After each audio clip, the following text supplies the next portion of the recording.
কিতাবের মাধ্যমে আসছে হযরত সালামাতুল আনসারী এবং হযরত সাঈদ রাদিয়াল্লাহু আনহু রাসূল সাল্লাল্লাহু আলাইহি ওয়াসাল্লামের দুইজন অন্তরঙ্গ গুরুত্বপূর্ণ সাহাবী ছিলেন। হযরত সালামাতুল আনসারী যুদ্ধের ময়দানে যাবে যুদ্ধ করার জন্য সাঈদ রাদিয়াল্লাহু আনহুকে দায়িত্ব। সাঈদ রাদিয়াল্লাহু আনহু যখন যুদ্ধের মধ্যে যাবে যুদ্ধ করার জন্য সালামাতুল আনসারীকে দায়িত্ব দিয়েছেন, আমার পরিবার, আমার বউ, আমার ছেলে মেয়ে সবাইকে দেখশন করবা তুমি। এই দায়িত্ব যখন শুধু ভাইকে বড় ভাই দিল, আমি যুদ্ধের ময়দানে চলে যাচ্ছি। মনে হচ্ছে হযরত সাঈদ রাদিয়াল্লাহু আনহু, হযরত সাঈদ রাদিয়াল্লাহু আনহু যখন যুদ্ধের ময়দানে চলে গেল, শয়তান হযরত সালামাতুল আনসারীর মনে কুমন্ত্রণা দিয়ে দিছে, হে সালামাতুল আনসারী, তোমার বড় ভাইয়ের স্ত্রী অনেক সুন্দরী, তুমি পর্দার ভিতরে যাও, যা তার হাতে ধরো, তার সাথে মেলামেশা করো। এই শয়তানে যখন এই কুমন্ত্রণা দিল, হযরত সালামাতুল আনসারী পর্দার ভিতরে ঢুকে বড় ভাইয়ের বউ অর্থাৎ ভাবির হাতে যখন ধরলেন, ধরার মাত্রই ভাবি চিৎকার দিয়ে বলেন, হে সালাবা, তুমি এটা কি কাজ করতে চাইছো? তোমার ভাই তো আমাকে তোমার কাছে আমানত রেখে গেছে, কিন্তু তোমার তো উদ্দেশ্য ভালো না।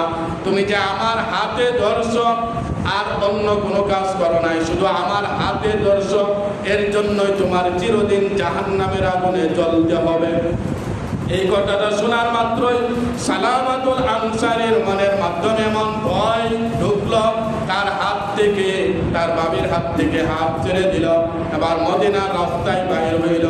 আল্লাহ তাআলাকে বলতেছে, হে আল্লাহ, আমি যে অন্যায় অপরাধ করেছি আমি মাপ পাইব কিনা।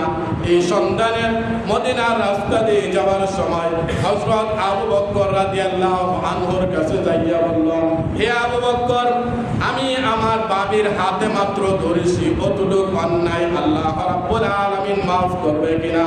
হযরত আবু বকর রাদিয়াল্লাহু আনহু পরিষ্কার জানিয়ে দিলেন, আল্লাহ রাব্বুল আলামিন তোমাকে মাফ করবে কি করবে না এটা আল্লাহ তাআলার ব্যাপার।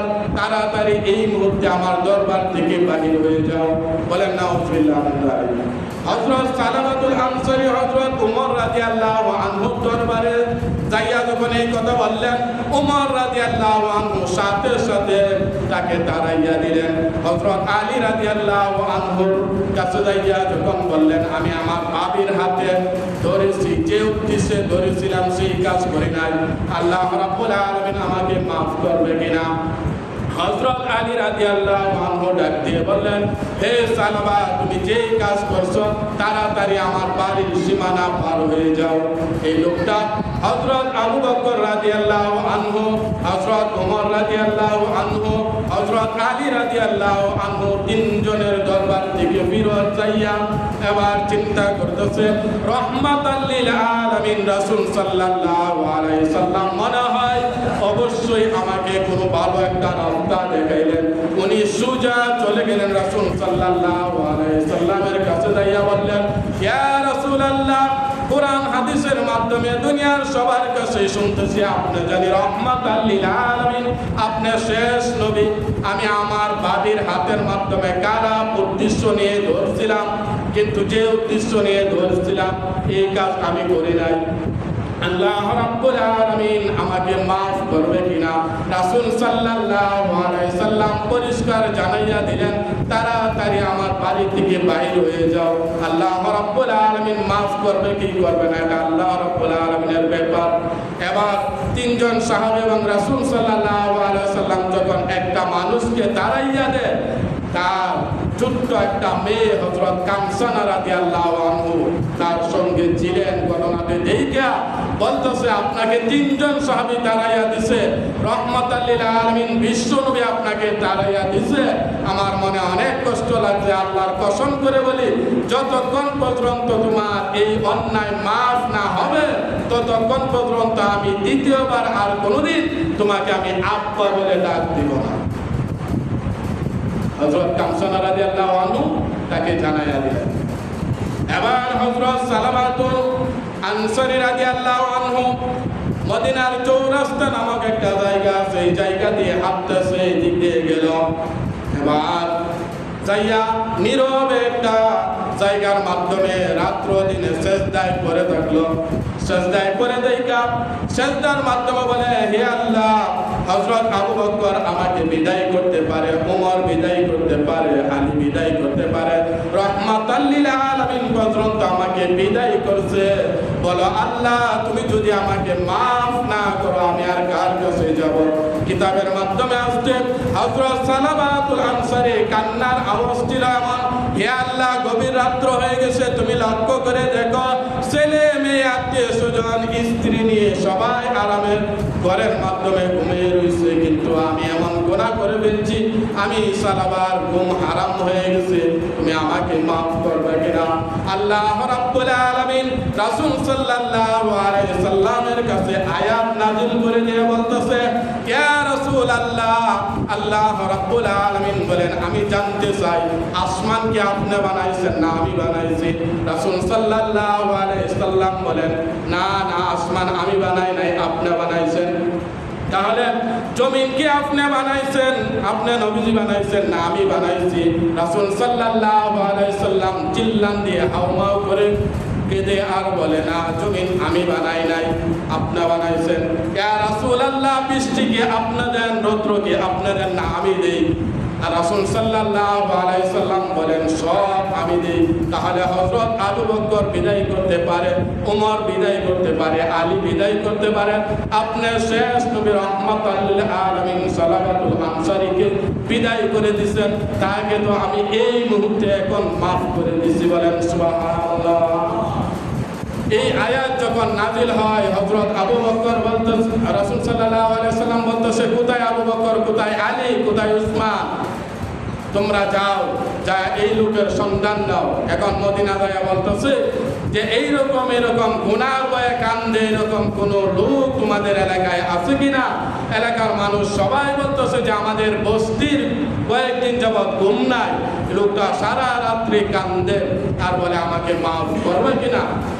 এখন হযরত আবু বকর, হযরত উমর, হযরত আলী তারা বলতেছে, হে সালাবা, তুমি মাথা আলগিয়ে দাও, আল্লাহ তোমাকে মাফ করে দিচ্ছে।